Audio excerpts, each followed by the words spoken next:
All right. Welcome, everyone, to the Katy G podcast series, where the goal is for you to discover who you are, develop it as a brand that sells you so you can meet all your goals. And why I do this podcast, you all know this about me by now, is I truly care deeply about your well-being.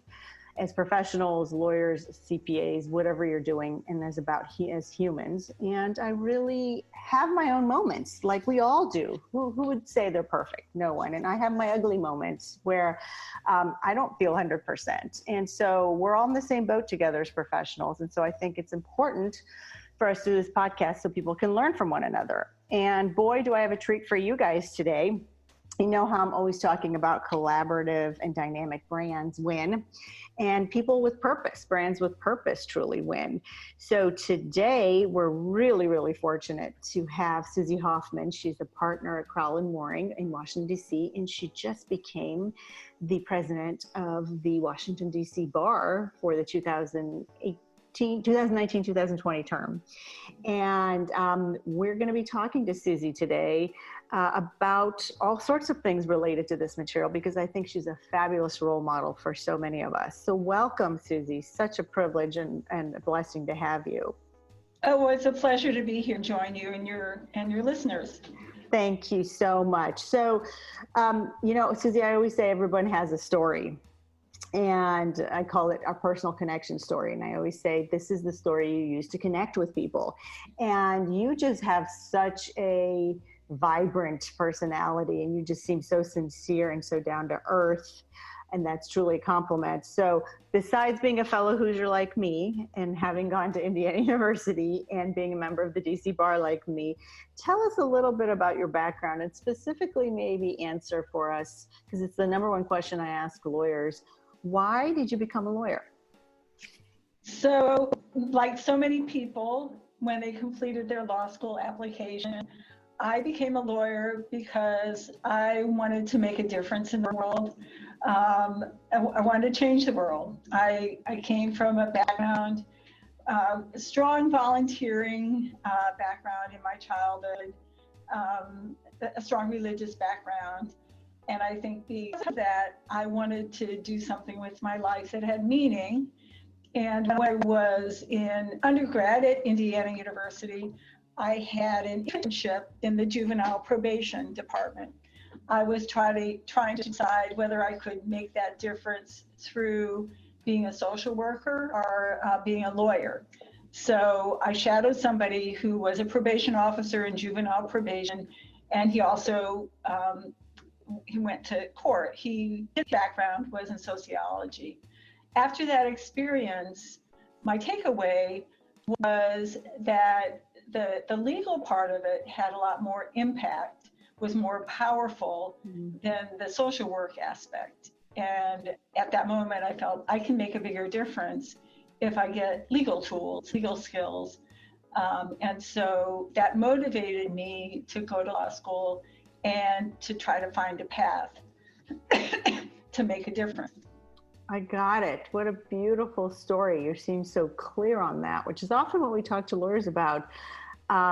Regardless of why you became a lawyer, it's good to have clarity around that and understand that and be able to enunciate that so people can really get who we are as people besides just labeling us as lawyers. So you mentioned community service, and you actually, your practice is focused on public service, coordinating, supervising, and administering pro bono work handled by the lawyers at the firm, as well as litigation and domestic violence and family law and other poverty law cases.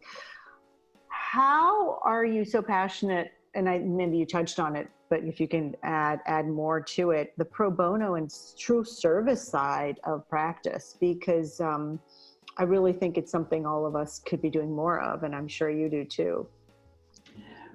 Right. Well, I see the great need in our community for individuals who cannot afford a lawyer, and how much difference it makes for them when they do have a lawyer, and just feeling strongly that to make our justice system work, everybody, not just people with means, need to have access to that.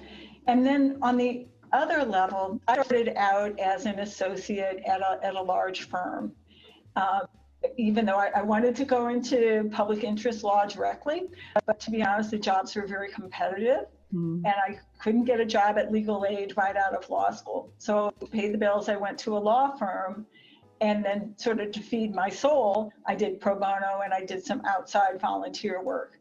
And I found that so rewarding that by putting pro bono, I feel it's sort of a twofer. You're helping the client with their legal needs, but you're also helping that individual attorney to actualize something in themselves. You know, the need to make a difference, the need to really connect with the client. And so that's why I find pro bono so rewarding, because you touch both the client's life and that lawyer who's doing pro bono. So I often get a lot of lawyers saying to me, well, I don't have time for pro bono. I'm busy with my practice. Once when I retire, then I will do pro bono. Or actually other professionals say that too. Like, I'm starting a nonprofit and they're like, oh, we'll do that when we're retired. We don't understand how you can make time for that. So that's my question for you. Did you make time for it? And how do you counsel your lawyers now to make time for it, i.e., I guess, see the value in it, like you were explaining? You know, I can tell you and I really feel that, and I think others do too. It's just being able to inspire them that way, right? And how do you do that? Right. When I counsel new lawyers at my firm, that fall entering class, and usually what I say is, sometimes attorneys say, I'm waiting for that perfect time when I don't have very much on my plate and I have a bunch of free time, and then I'll pick up a pro bono matter. And I say, don't wait for that time, because you'll be, like you said, you'll be retired by the time that perfect moment comes. So the important thing is to make the commitment, and you'll be able, part of being a young attorney is learning how to manage and juggle different balls, and you'll be able to make it work. Obviously, I work with attorneys to make sure they don't take on something that's bigger than what they can manage. But there are a lot of reasonably sized pro bono representations that people can do. For example, when I was a young attorney, I did outside work as a volunteer at a domestic violence shelter. And then because I began to connect with that community and really become interested in helping the women on a larger scale, I started to take on individual civil protection order cases. They can usually be completed in a month. So what I would do is, often I would be staffed on a litigation matter, and as many litigation matters do, they would settle on the eve of a trial. So I'd have a month that I blocked off on my schedule to support the litigation team on that matter. So I'd have a free month. So I would call up the Women's Legal Defense Fund and say, hey, I have a month, you have a case, and I would pick up a case. So sometimes I think it requires some creativity in finding something that will fit with your schedule. But I think if you're committed, you can find something that works. It's smacks of time and efficiency and motivation kind of combined, truly, because you could have just said, hey, I've got a month off. I'm going to, go down to the local watering hole and relax, or I'm going to pick up billables because I'm behind in my billables. I remember the days. Here's what I often talk about. It's a great segue. So I did formal research about a decade ago at UCLA with a neuroscientist, and I found there's a direct inverse correlation between stress and self-confidence. So as stress goes up, even for the most self-confident people, our self-confidence starts to drop. So stress from caseload, family, aging parents, children, you name it. Self-confidence is proportionally dropping.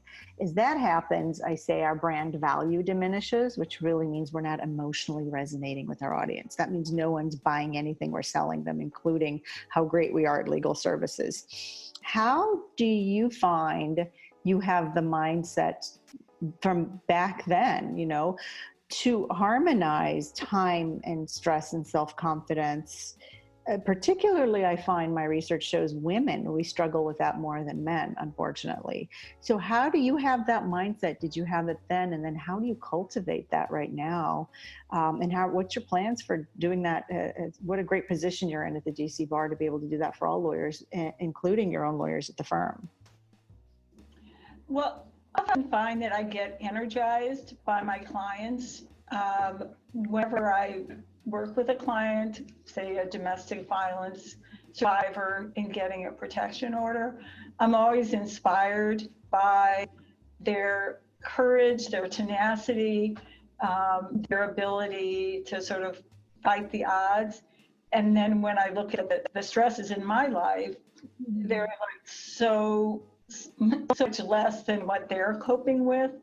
It sort of gives me a perspective. That's the exact word I use. I call it first world problems and perspective, truly. And how do you mentor or role model that, perhaps is what you do, for the lawyers that are following you at the firm and at the DC bar? Right. Well, I try to, often I'll mentor attorneys as I supervise some of family law cases here. So I sit down and talk through the cases with the attorneys as they're working on them. It's not all smooth sailing. So, no, of course not.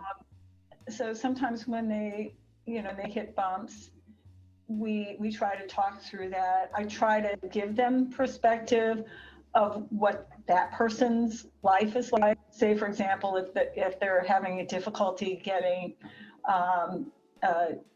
a family law client to respond to the interrogatories, I'll sit down with the attorney, I'll say, well, look at all this woman has on her plate.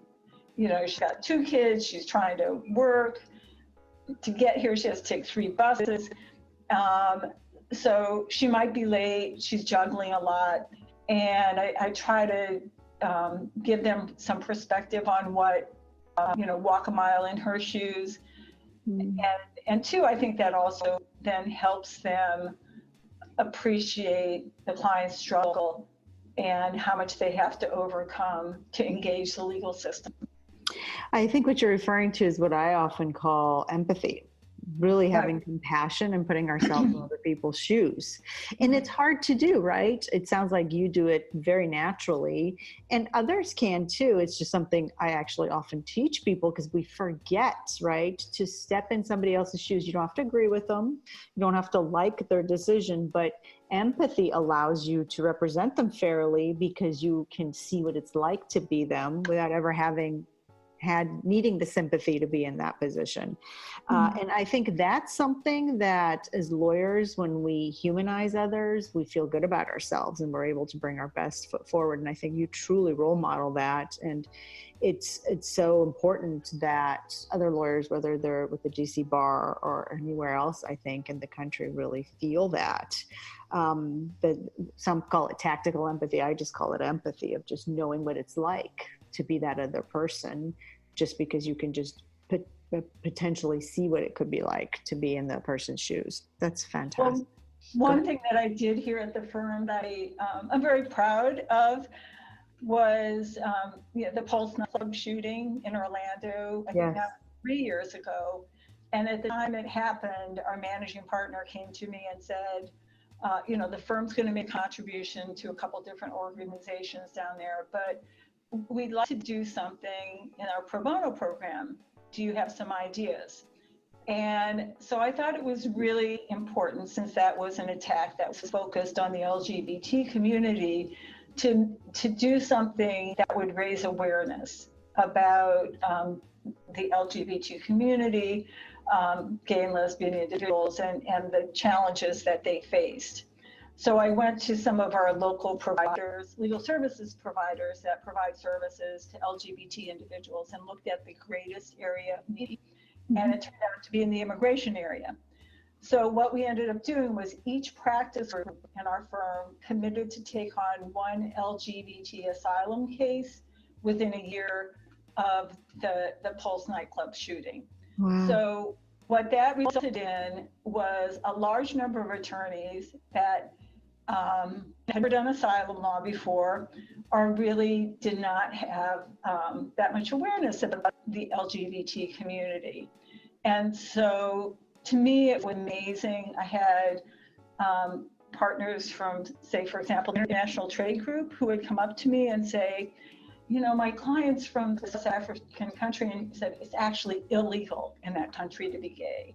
And he Wow. faced the following atrocities in order to, follow his sexuality.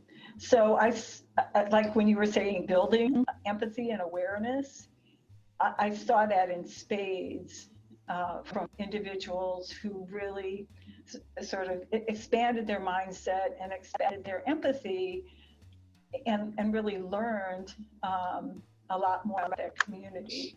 And that can only make us better lawyers because it makes us better humans, right? I always say you can't leave your human at home. You have to take your human to work with you. And I think so often as lawyers, we forget that, or we think we're not being good enough lawyers if we're not all focused on the substantive. But I always say 50% is really your substance that sells you, after the other 50%, which is whether I like you and resonate with you. And that's about the human. So I always say, take your human to work with you, please. And that's a beautiful example of that. It truly is. So you seem to be all about collaboration. I was reading about how you're really looking at the DC Bar to work with the communities and the voluntary bar associations to really explore strategies for increasing such representation, as you put it. So tell me a little bit about this 2-day conference you're planning for the 100th anniversary of the women's right to vote. What was the motivation for you to want to do that? It sounds fantastic. Well, as a lot of things, one of my favorite words is serendipity.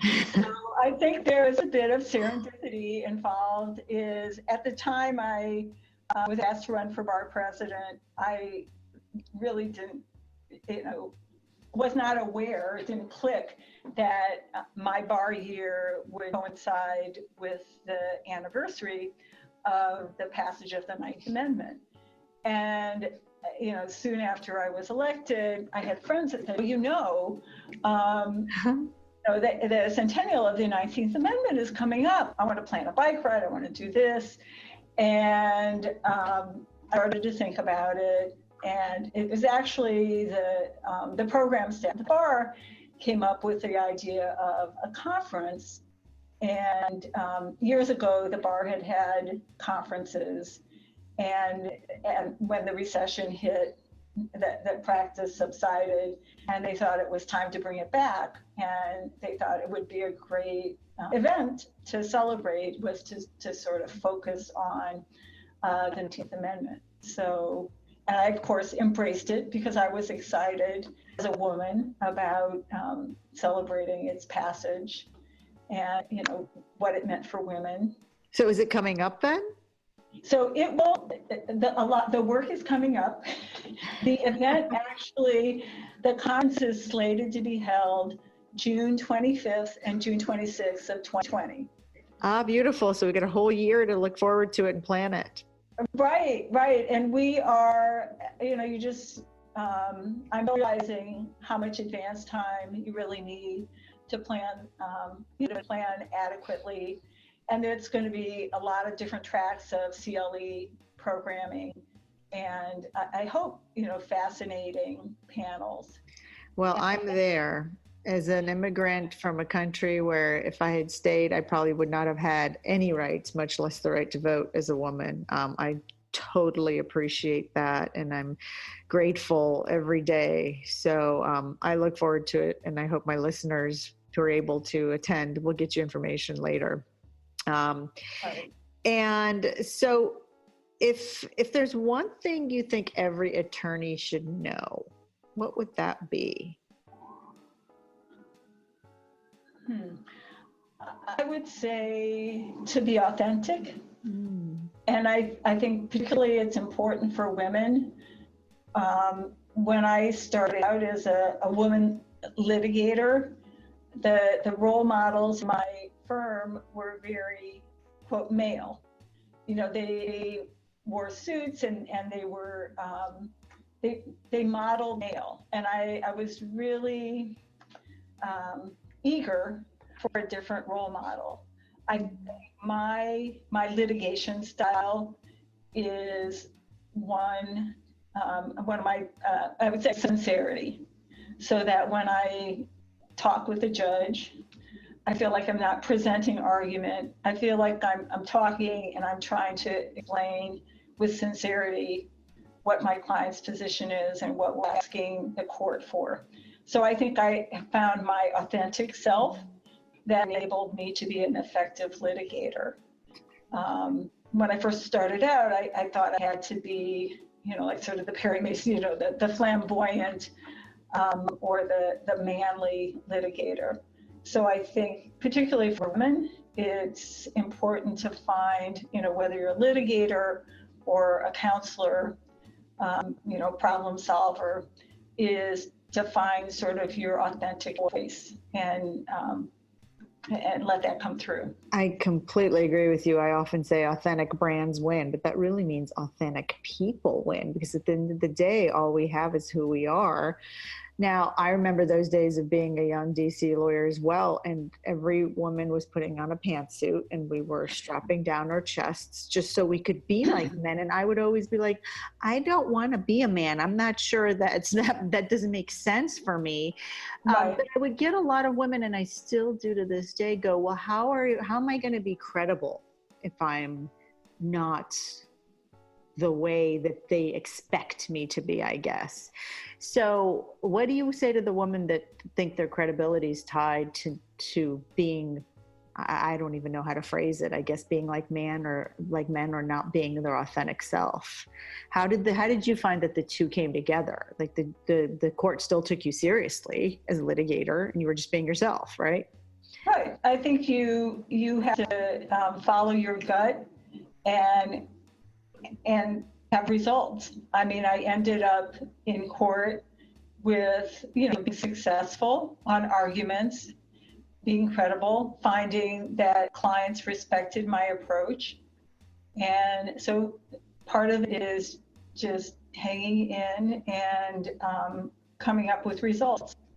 Absolutely. So I think what you're saying, if I was to summarize it, is being comfortable in your own skin and being authentic, plus still being a good lawyer. One does not have to sacrifice one for the other.